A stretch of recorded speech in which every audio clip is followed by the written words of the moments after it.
I confirm to the country that the entire investigation process in this matter has been carried out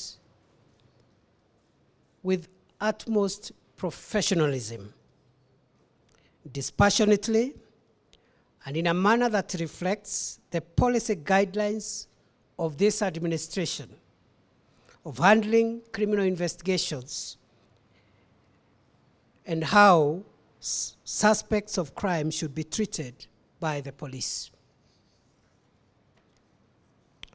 The former minister was formally invited to record his statement on a particular day, which turned out to be inconvenient to him since he claimed to have traveled.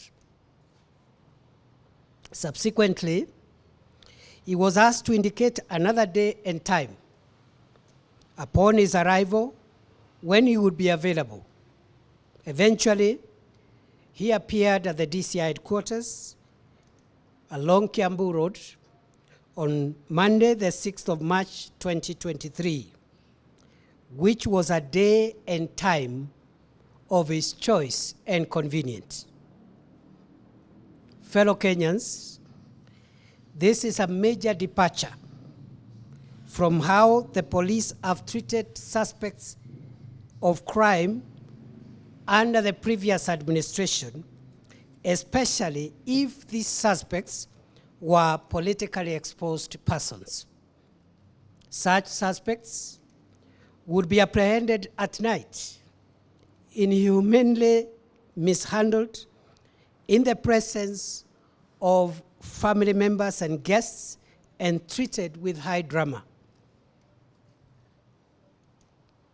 It is the policy of this administration to treat all suspects of crime with dignity and handle them with respect to their fundamental rights and freedoms as guaranteed by the Constitution of our country.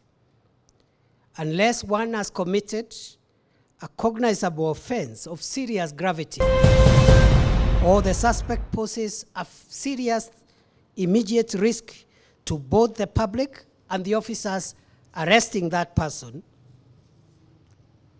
night raids, inhumane treatment, and dramatization of arrests are not part of the policy of this administration's criminal justice system.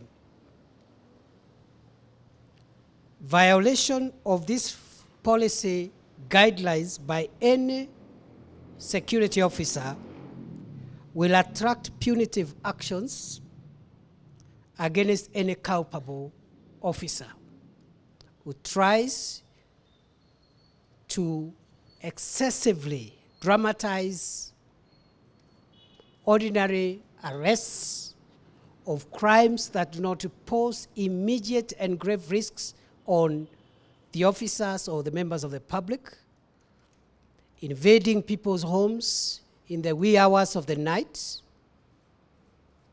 and excessive dramatization and politicization of the criminal justice system. Any officer engaged in those kind of theatrics will be dealt with and will attract disciplinary measures. Additionally,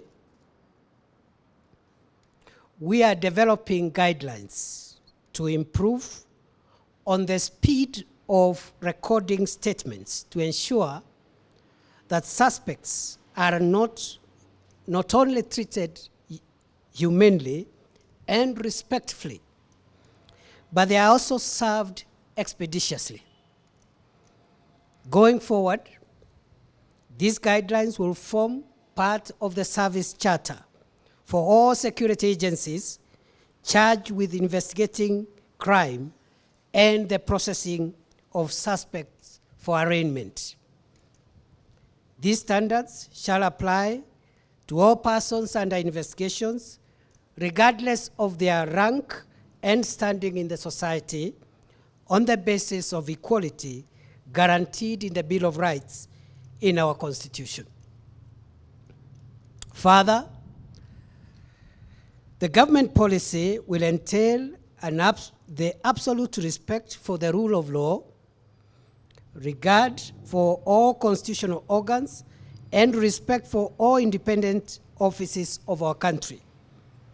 Therefore, while I commend the professionalism of the police, and in particular, in this case, the DCI in handling of Dr. Matiang'i's matter, I undertake on behalf of government that the government shall respect the decisions arrived at by the DCI. I am informed that the DCI, having completed their investigations, have made their recommendations to the Director of Public Prosecutions. The government will equally respect the decisional independence of the DPP, and should any person be prosecuted as a result of these investigations, the government shall respect the outcome and decision of the courts.